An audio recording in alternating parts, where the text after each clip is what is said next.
San Diego, USA, California's southern gate. Navy town, industry, borderlines, factories, Mexicans, Americans, high-rise, businessmen, sun-washed beach sand, tourist-filled vacation lands, growing, building, affluence, urban modern development. That's San Diego today, but it has not always been. Once this fine land was Mexican. Once it was Spanish. Once it was Indian. And once, in the time of myth and history, San Diego, like all the American Southwest, was called Aztlán.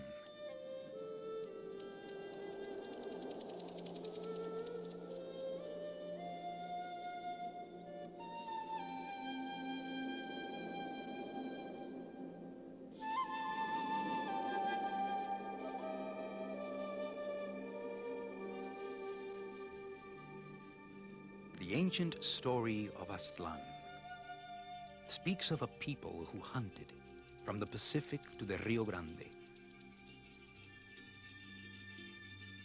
But their land became dry, parched, so they migrated south to the Valley of Mexico.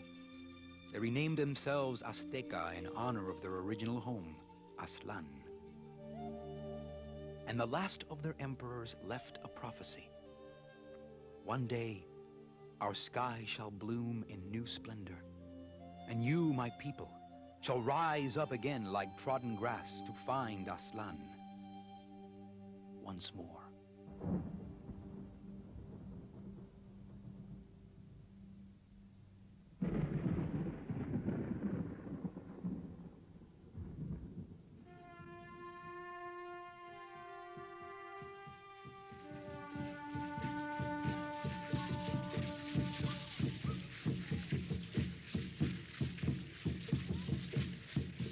This is the story of one piece of Aztlán reborn, and how its people, the Chicanos, rediscovered their culture and history by claiming their destiny as a people and as a community. This is the story of Chicano Park.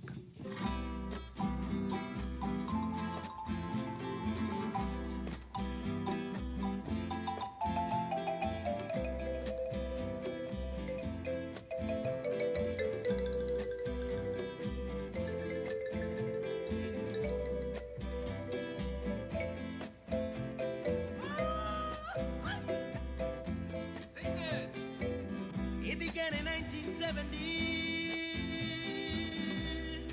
under the Coronado Bridge en mi barrio in San Diego, where my people began to fight for Chicano Park, for Chicano Park.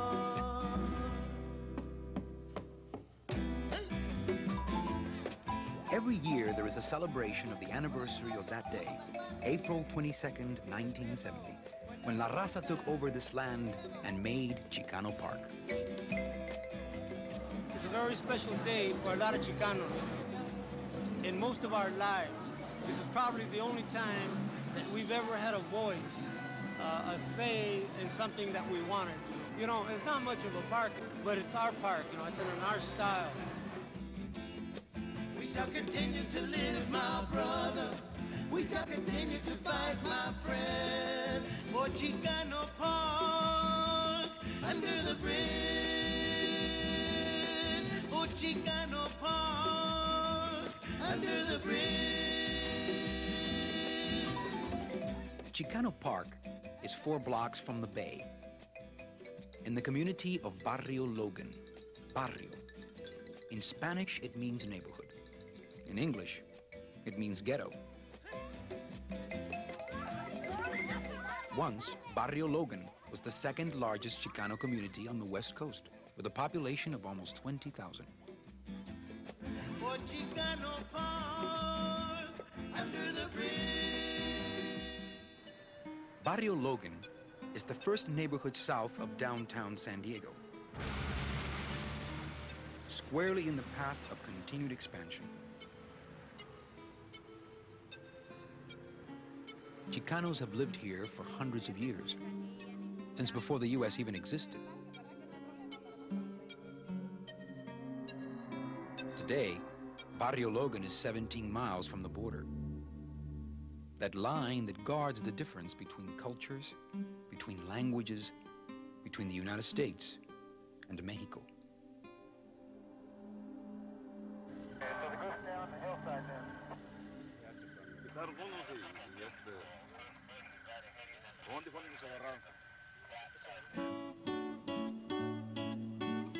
But once there was no border, and people passed freely across this beautiful land. My parents came in the turn of the century, and I don't remember a lot about that, but I do remember that all my life I have lived in the barrio. My mother died when I was very young, and my sister, my brother, and I lived with our father, who was a blind man and sold newspapers for a living. And I guess we were very, very poor, but I remember being very happy. All the children went to the same school. We all knew each other. We had everything here.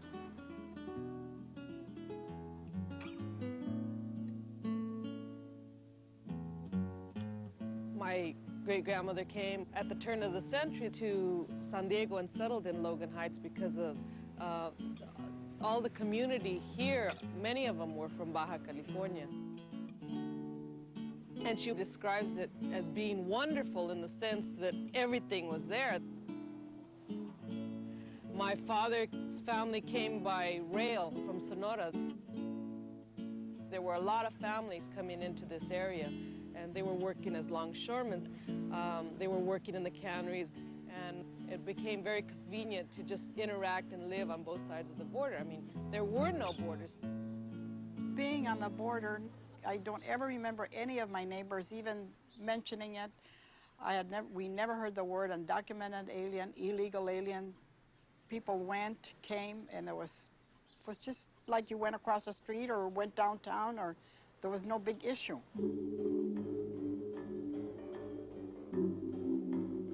The border chain and checkpoint were set up in 1924.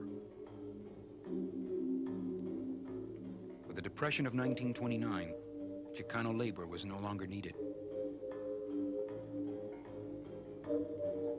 During the Depression, people were just herded. They were rounded up, given a certain date, move out. They packed their little belongings. Children that were born here, of course, had to go with their parents that weren't citizens. And I remember that my neighbors and I used to go down here to the railroad and see the train that was taking them. It was really very sad. The Depression weakened Barrio Logan, and as many people were deported, it became smaller in shape and in memory. I remember sometimes, I used to get in shouting matches with Anglos or something, and they would tell you, go back where you came from, And one of the things that always stuck out of my mind was that here I was, like Jose Eligio Gomez in la ciudad de San Diego, in the estado de California, and I was being told by somebody named Smith or Johnson to go back where I came from.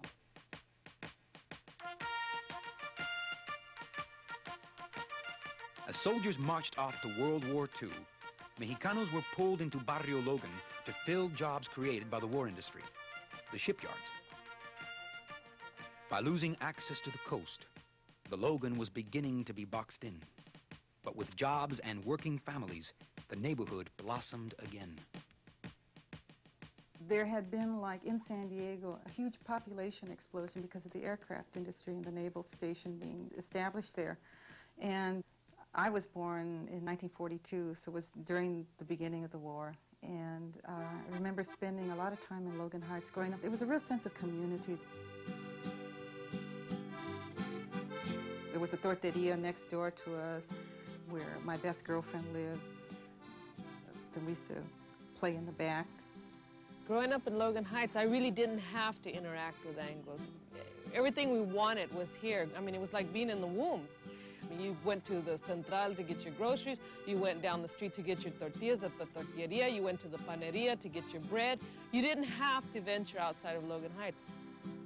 I was very unaware as a youth of racism. I accepted a lot of things as just being, and that's the way it was, you know? Like running around with my own people when I was a kid, and everybody I knew spoke Spanish. It was very rare that you saw anybody of another ethnic group. I remember one time it was a guy that came walking down the sidewalk, really light skin, bright red hair, and I remember just kind of like everything stopped for me because I had never seen anybody with red hair. I didn't even know it existed. At the heart of all community activity was the neighborhood house. The neighborhood house was great. That was our one recreation. I met my husband there at a dance, and I was 16 when I got married, and I had my children, 4, one right after the other. I was just a mother and a wife, and my whole life revolved around that. By the 1950s, the area many had called home had been rezoned. The laws had been changed. San Diego wanted a place to expand and relocate its industry. They chose Barrio Logan. When our neighborhood was changed from residential to industrial, it was just changed. No one knew anything. No one knew that you could go to the city council and protest. I didn't know any of those things. There used to be houses all in here, and then the junkyard started moving in, and at that time, people started to have to move out because the freeway started coming through, the Coronado Bridge, junkyards, industry, everything started happening. My community started kind of falling apart.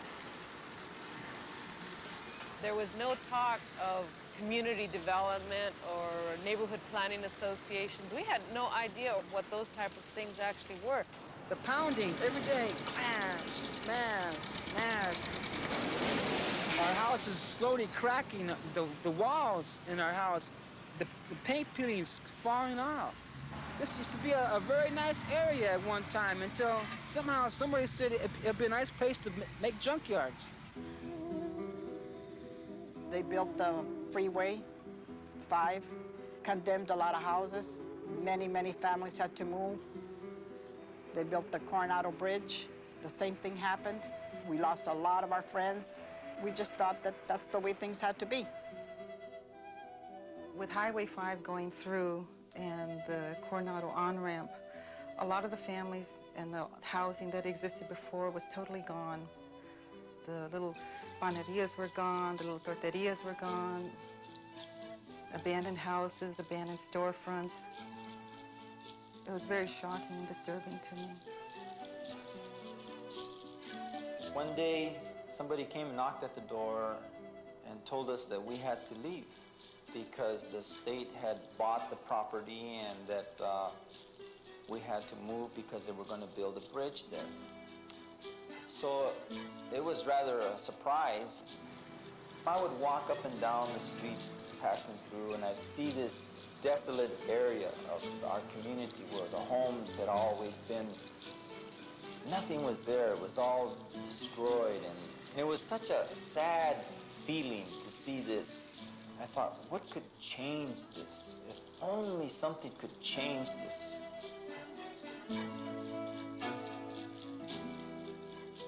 So lo and behold, the bridge was built, and these great, big, huge, massive columns were built there. And the ideas began to evolve in my mind. So I started sketching them and sketching the work that was taking place.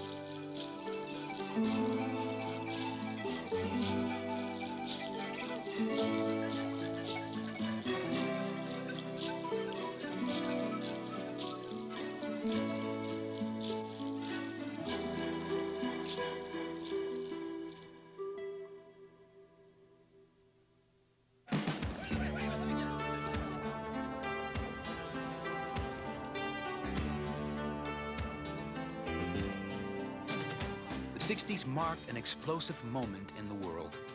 People dreamed and organized for a new society free of oppression.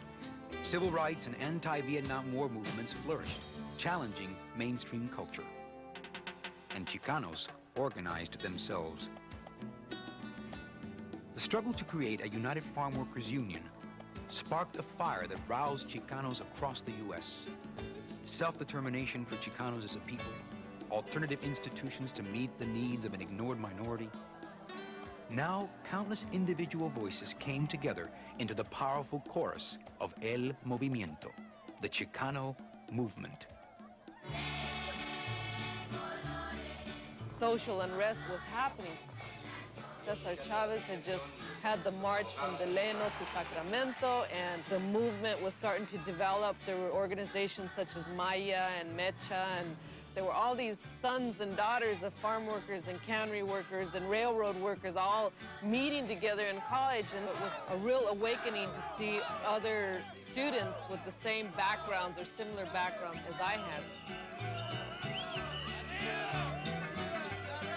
I walked into this hall, and there was the flag of the United Farm Workers. And it was such a strong impact. The colors and the imagery that I adopted it in my own artworks and began exploring this particular power.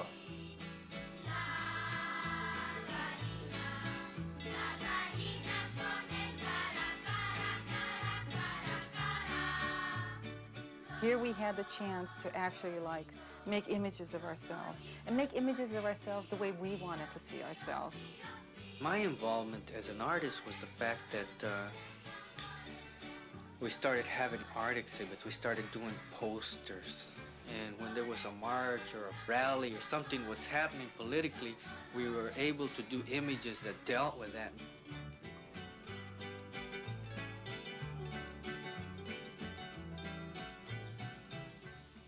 I just like to think of myself as indigenous. I wanted to give pride and identity to my own people. I wanted them to realize that they have roots in this continent.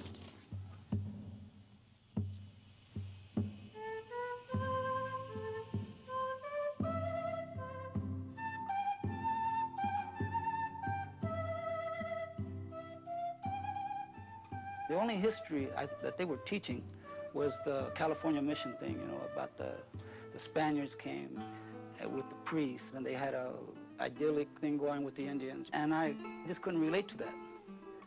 As I grew older, I kept looking, and the only thing I kept finding in history books was things like Pancho Villa was a bandit. Well, I grew up believing Pancho Villa was a national hero, that Zapata was a bandit, and I had grown up believing Zapata to be a hero. So right there, you know, I was at complete odds with just about everything that they taught me in social studies or in history. Even though my parents always said you're Mexicano and you'd be proud of what you are, and which I was, my attitude outside of Logan Heights was very, very defensive. Going outside of here was very intimidating. Like, I'm less because I was Mexicano. But when I went to Mexico or to Tijuana to visit my family, I was Pocha, you know, which is Americanized, or you're from the other side of the border. So I didn't really fit on either side, and it was pretty confusing.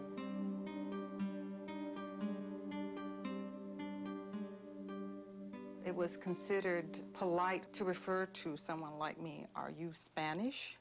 rather than use what was then a derogatory term of Mexicans. When I became a Chicana, and I became a Chicano artist, and began to learn more about my history, there was a whole revolutionary, different way of looking at myself as a woman. And all of a sudden I looked at myself in the mirror and I said, you know, I'm not too bad looking.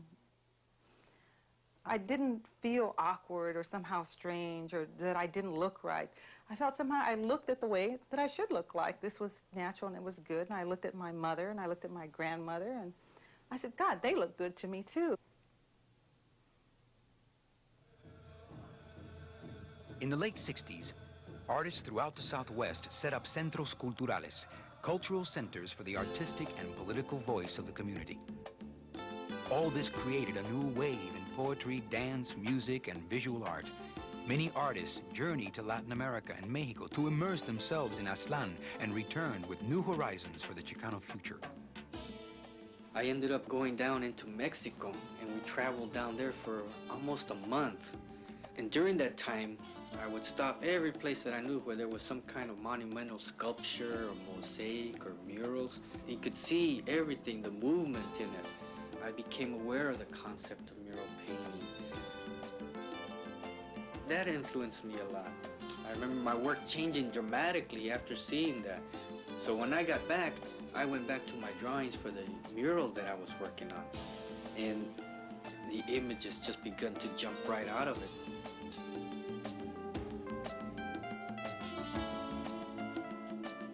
I think my purpose was to educate people as to the status of the society in the sense that of being a mechanized world, half man, half machine, the pollution of the air, war, destruction.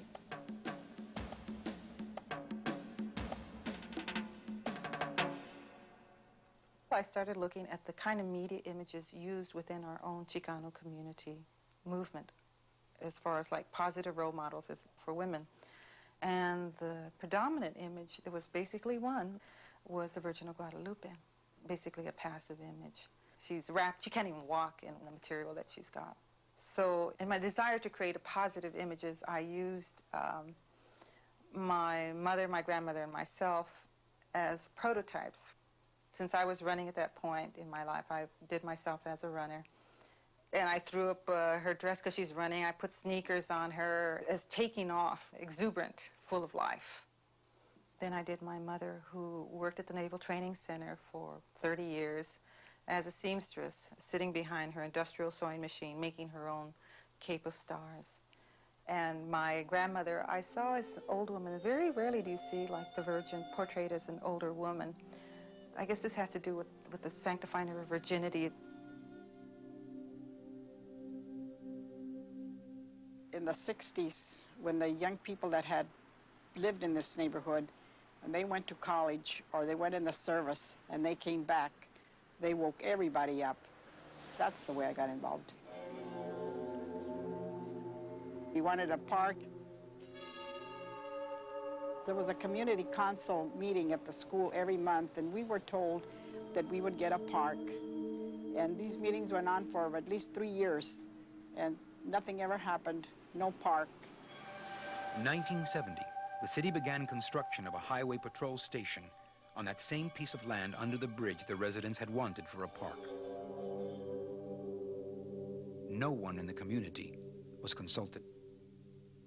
I was absolutely outraged because then I realized that they had just been lying to us, and they had just decided it would be a highway office, the highway patrol office, and that was it. We needed no more police in our neighborhood. We needed social services, we needed human care services, but we did not need any more police. One day I was walking down Logan, and Mario Solis came up to me and says, "Queso, queso." He says, "They're gonna build a highway patrol station down there." I said, "Where? What? What's happening?" He says, "They're gonna build a highway patrol station down there where we want a park." Yeah, they're already got the bulldozers down there, and they're building fences and everything. We were in our Chicano studies classes, and I can just remember someone coming in and saying, you know, they're going to create a highway patrol station right in the barrio. And the next step was really fast. Everything just started going just like that. We came down, we came into the park, we made human chains around the tractors. I was going to the grocery store one morning, and I saw many young people, and they were in a circle holding hands. So I flew over there to see what was happening. So I joined in. I never came back home from the store. I just stayed there. And from then on, I was there every single day, taking pots of food for the young people to eat. And we were planting and digging and singing and chanting.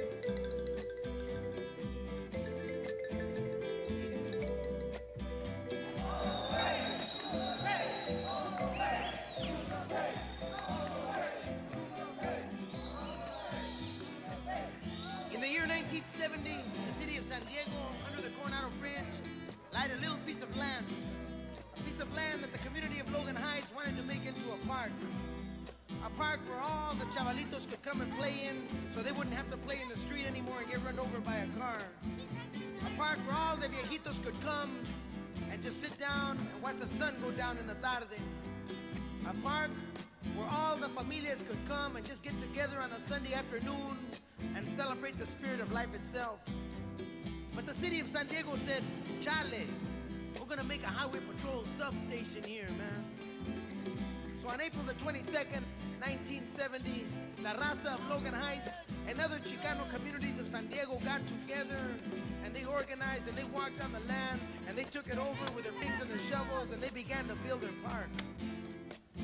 And today, that little piece of land under the Coronado Bridge is known to everybody as Chicano Park.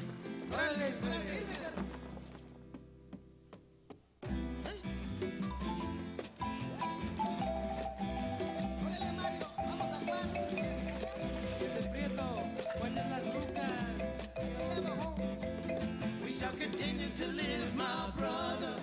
We shall continue to fight, my friend. We shall continue to live, my brother. We shall continue to fight, my friend. For Chicano Park, under the bridge. For Chicano Park. It was the first time that we had all come together in a sense of unity for ourselves and our community. Other than that, it had been very isolated. We believed it, we said it, we taught our children, but we didn't vocally come out. I think for the first time in my life, I saw some people that were very, you could see it in them, dedicated, committed, believing in something, and that really inspired me and made me say to myself inside, you know, I want to be part of this. I want to be like these people. I want to be able to feel dedicated and committed to something, to a good cause. And to me, the issue of Chicano Park was that cause. That's the way we got it. We wouldn't let the tractors work. We just stood right there and let them roll over us if they wanted to.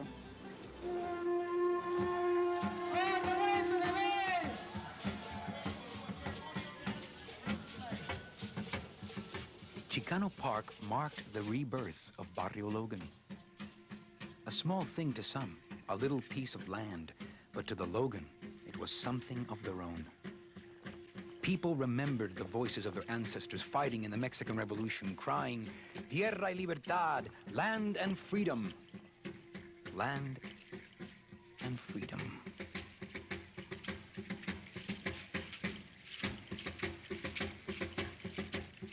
As the flag of Aztlán was raised over the park, a new rallying cry was born. All the way to the bay, extend the park to the bay, and reclaim the waterfront from industry. The ancient prophecy for a new Aztlán was answered. The trodden grass had risen up, thirsty, and drank the sweet water of victory. The park had been won. Now it would be made beautiful. Fill it with murales, fill it with murals. The empty pillars waited. New Chicano art was about to emerge for the world to see. We organized ourselves to do the first murals in 1973. That whole process of doing the murals and trying to get permission from the city was very difficult. We had to do a lot of bureaucratic red tape. There was a lot of paperwork. Every time we accomplished one step, there was always another step. But we did a lot of preparation, putting the primer, scaffolding, paints, brushes, because permission or not, we were going to paint. The paints were all laid out, and there's this gigantic wall there, and all of us were just looking at this wall. So we poured out the paint, and took some rollers, and attacked the walls with the rollers, and put color everywhere. There was at least 200-300 people that all of a sudden were all over the walls. Just the energy of all the people just gathering over here, grabbing brushes and going for it. It was done spontaneously. We exploded on the walls. Whatever went on the walls. If we thought we had control, we realized that we really didn't. By the time everybody got done, there was names, there was Donald Ducks, there was Mickey Mouse, there was all kinds of things all over. And I was looking at it, and about that time Jose comes walking up to me, and he was really upset with me. It's like if I was responsible for what had happened. We really ruined it. We really destroyed something that was possible. And I can remember listening to him, and I just kind of turned toward him, and I says, we haven't finished yet.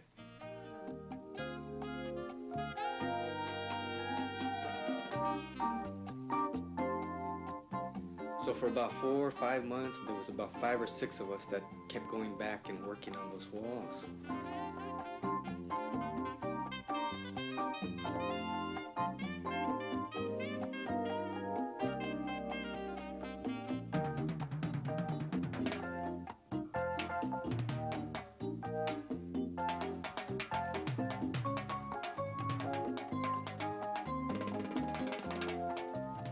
We thought it was very important that our community realized that we had very important people in our history. And we did a series of portraits to have more role models or heroes.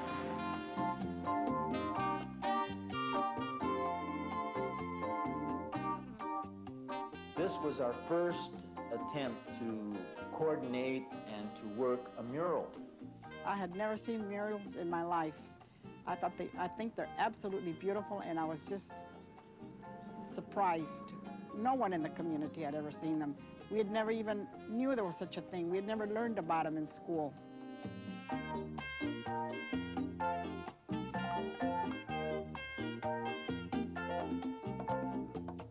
These were the first murals in the park, a celebration of all the images from the Chicano experience. So there was so much to paint. Red and black, the United Farm Workers flag.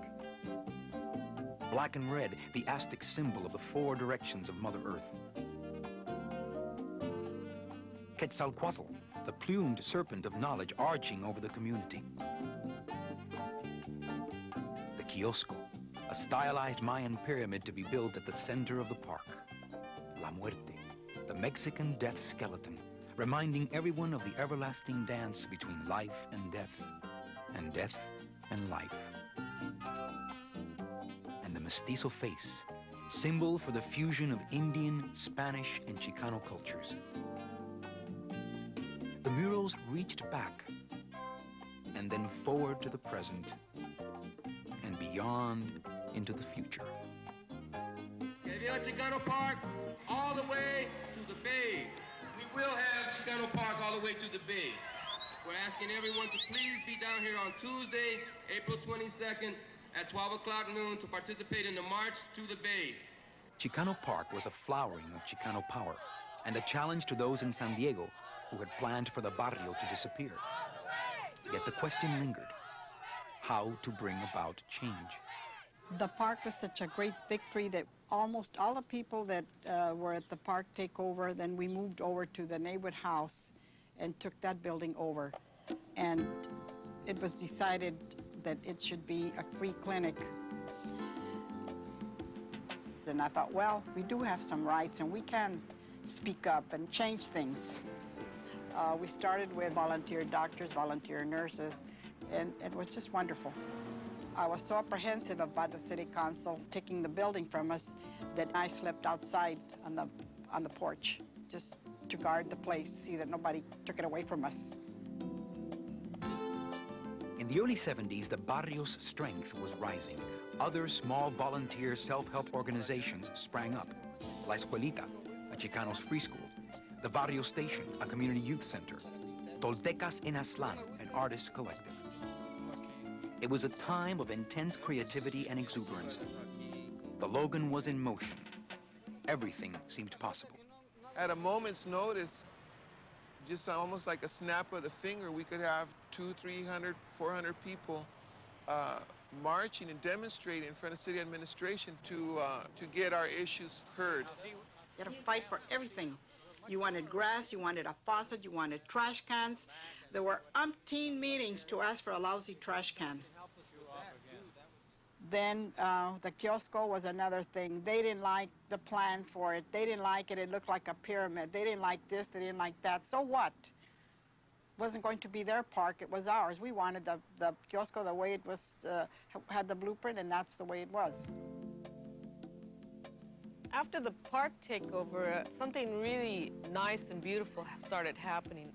It wasn't just confined to the park, though. I mean, the Centro Familiar was organizing the social workers, the artists were organizing the artists, the teachers were organizing the teachers' organizations. A lot of movement was taking place. Danza, ballet folklorico, music, all the arts themselves were flourishing. People were flourishing. It was like as if the seed was finally getting watered and people started sprouting.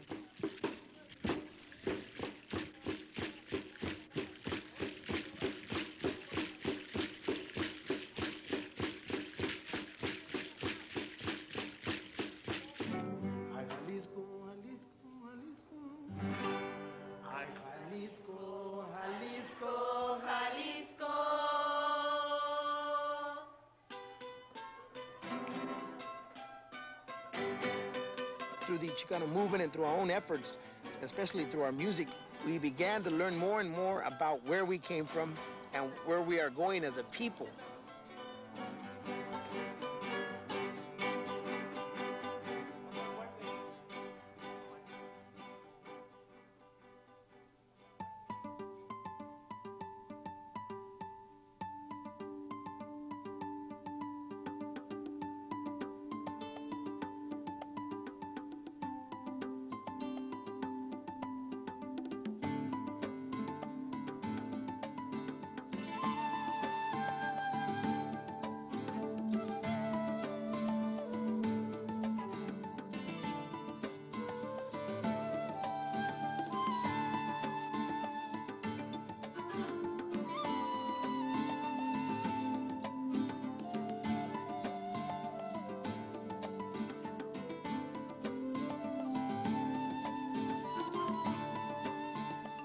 This was the height of the movement, politically and culturally. Logan artists traveled to other communities to paint. Chicano artists from elsewhere traveled here to Chicano Park. It was the time of the artistic collectives. Artists worked together in groups, sharing and reinforcing their ideas and styles. A visual language for Chicano art had developed, anchored in the pre-Columbian imagery of Aztlán, and inspired by the Mexican masters Rivera, Siqueiros, Orozco, and Frida Kahlo.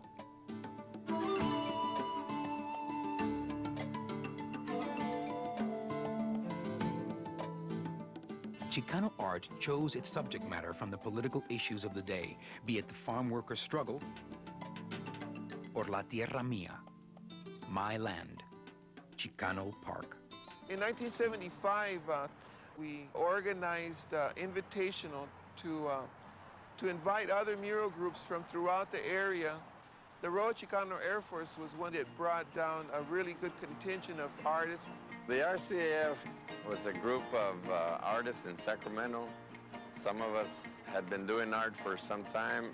A lot of the people that started the group with us were our students. So we went and we had 9 days to do it. So the night that we arrived, they wanted us to hit the sack and get up early, and we said, we can't. We want to go right now. We want to go and see what we're doing here. So that we could get up in the morning and start painting. As soon as we said we can go right now, you know, Queso snaps his finger and lights go on and the scaffolding was there, and we could actually go out there and know at least how to grid our cartoon, how to make our preparations. The RCAF women left here earlier. They had already started their mural when we got there. And I think the women messed up by jumping the gun. See, they took off without letting us know. So it was a solo flight that usually in the RCAF, you know, it's a court-martial, man. In which case they would have come back and said, what are you talking about? We know you guys too well. Again, it's the old machismo coming out.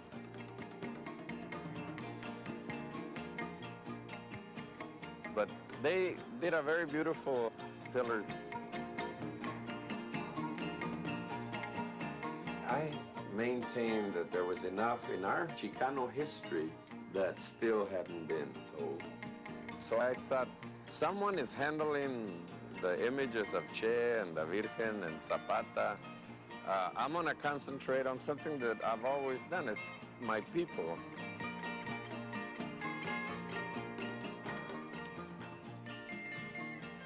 Having been brought up in the Fresno area, San Joaquin Valley, after leaving New Mexico, and being farmers in New Mexico, it was like a natural. So I did a farm worker family.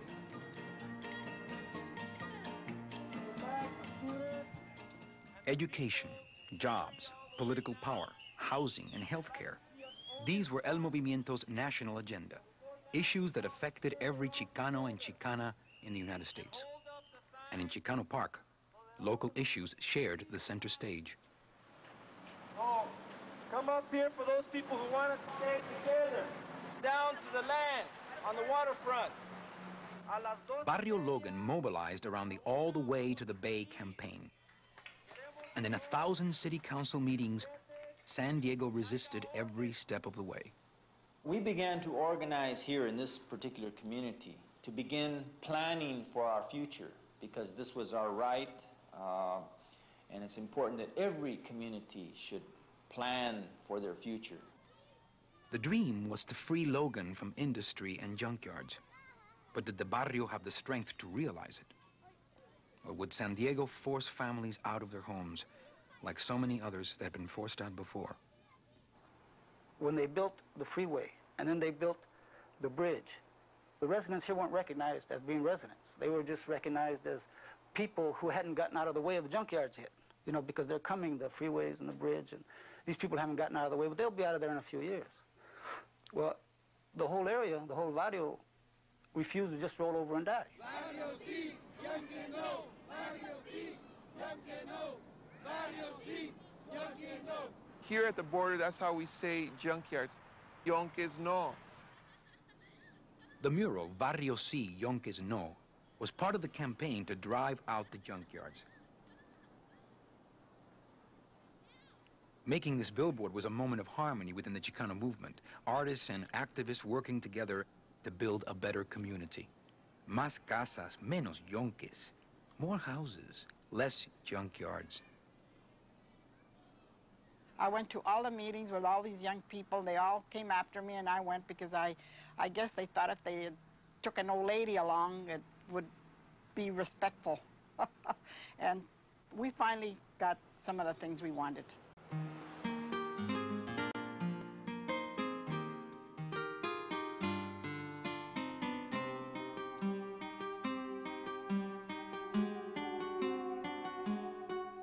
Barrio Logan was rezoned. Junkyards began to move away. It was a victory, but not like the park takeover. The politics of the Chicano movement had changed. Less confrontation, more meetings, meetings, and more meetings. The All the Way to the Bay campaign was being stalled by endless meetings with city attorneys, city council, the Port Authority, and the murals. By the late 70s, the period of spontaneous murals bursting onto the walls was coming to an end. The community wanted input, so the Chicano Park Steering Committee began to set standards. New artists would have to submit sketches and proposals. For the artists, this was limiting. They yearned for the freedom they once had. Now everything was open to review and to question. Everybody had an opinion. Señora, ¿le gustan los murales? Para mí no. No, porque, pues les digo, del lugar de dar de gusto, le da uno susto, porque hay mucho mono muy feo. Was a very heavy criticism from the barrio. The red star on the right hand, you know, are you preaching communism, socialism? Juanishi's intertwined figures, which to him was using the English notion to show a movement, or the Olin symbol. The interacting, that was criticized for his nudity. And Esteban, man, a white lady with tattoos, she intimidated Logan probably more than any of the other things that were there. Esteban had done an emerging mujer, or woman, And he did it all in white, and it was not for the white woman or against the brown or the black woman. That was the color that he thought best put across what he had in mind. She was ascending into a new prominence.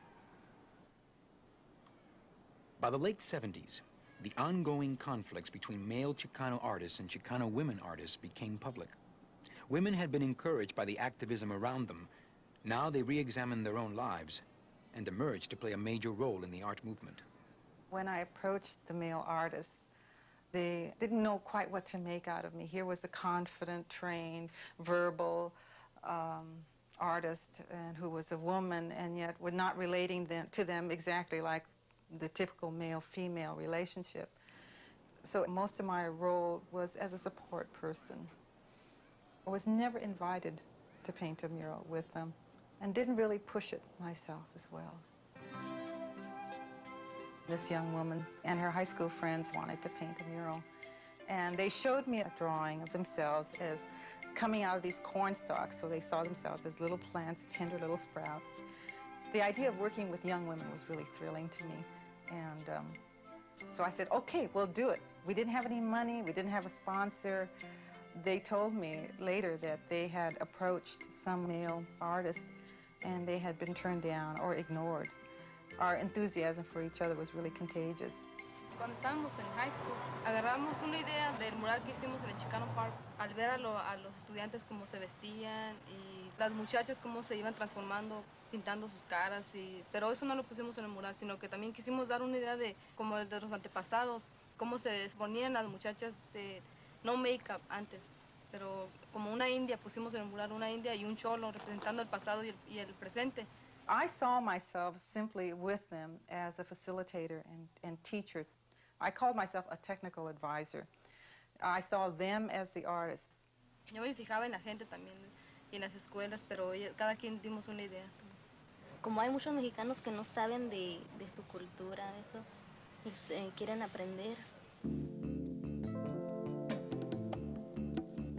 So the murals portray Mexican history, they portray Latin American history, and they portray contemporary Chicano history. Contemporary Chicano history? Think about it. Things have changed. Chicanos can refuse to be an invisible people and can say with pride, we write our history for ourselves and paint it on our murals. Yes, things have changed. Not all the small alternative institutions started in the 60s survived, but some did become an established, funded organization. And the long-haired barrio warriors, brushes in hand, many left, but others stayed and became painters and teachers of art. And the park, once a barren patch, a passed-over piece of land, now is green and beautiful.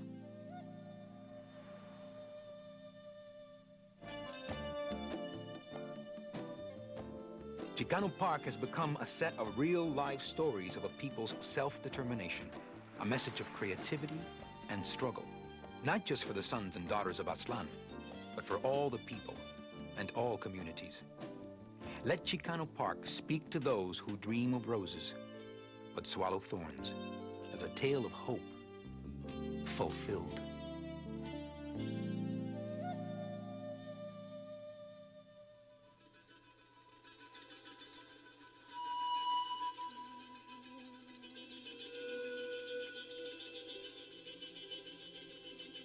Into the 80s, the national Chicano movement had fragmented.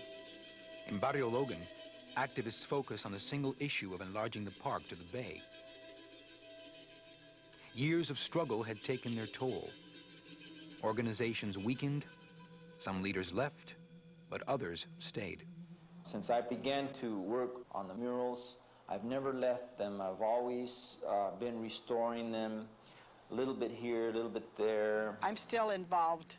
Every time there's a picket, every time there's a march, I'm there.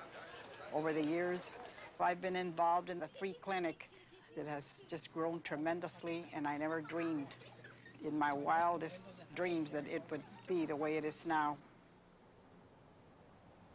I just got reelected as the chairman of the committee once again. I'm back on for another ride. I have mixed feelings about it. Over the years, it's been like a roller coaster ride. There's been times we've been riding high and times when we be riding low. We've had problems within the organization, problems sometimes with membership, disagreements. But I've taken on the chairmanship here because by letting a lot of this division continue, we are setting a bad example for our children because they're gonna grow up and it's gonna cause them the same problems that we had, the same miscommunications that we had. Like so many times before, the population of Barrio Logan is changing. By the end of the 1980s, Barrio Logan began to shrink again as San Diego continued to expand. The growth of San Diego was accelerating, the downtown was revitalized, and a new convention complex installed. San Diego is on the move, and Logan is in its path. For Chicano Park, the future is an open question. It can be the symbol around which people can rally and defend their barrio, or it can be the last Chicano island as families are forced from their homes by the pressure of San Diego's urban development. It is a question that the future and the people of Barrio Logan will have to answer. We are united.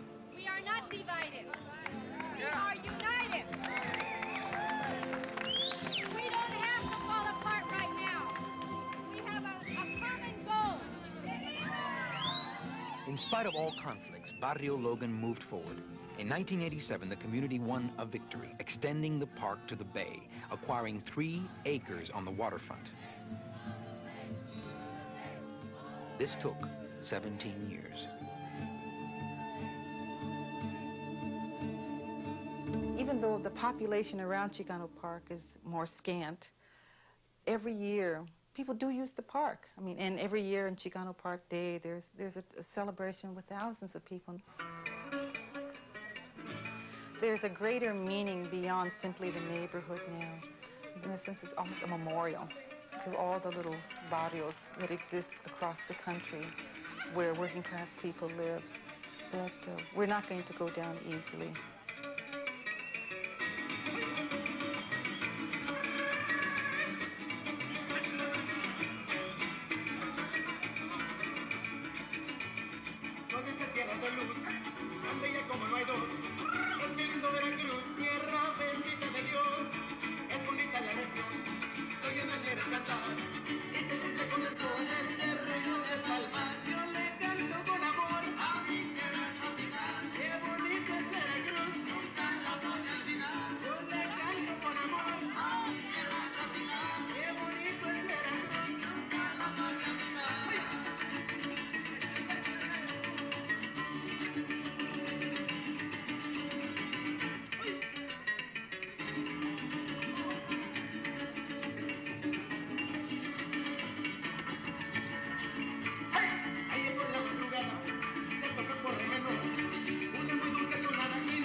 I never realized that I could do the things I did or had the strength or even had the guts to do it, you know.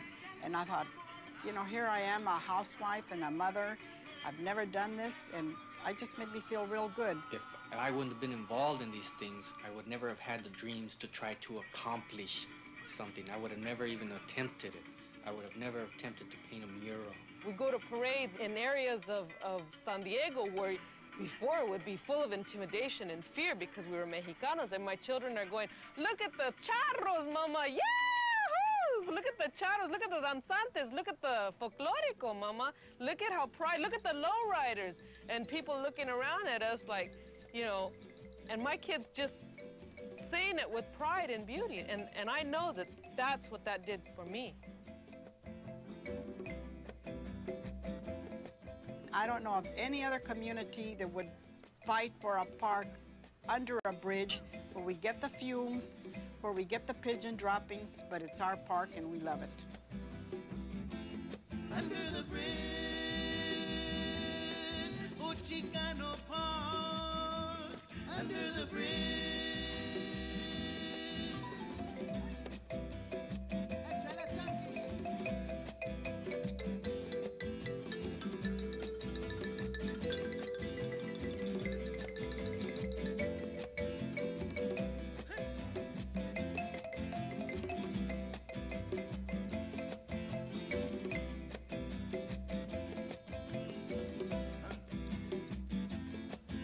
shall continue to live, my brother. We shall continue to fight, my friend. We shall continue to live, my brother. We shall continue to fight, my friend. For Chicano Park, under the bridge. For Chicano Park, under the bridge.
Que vivan los barrios unidos, que vivan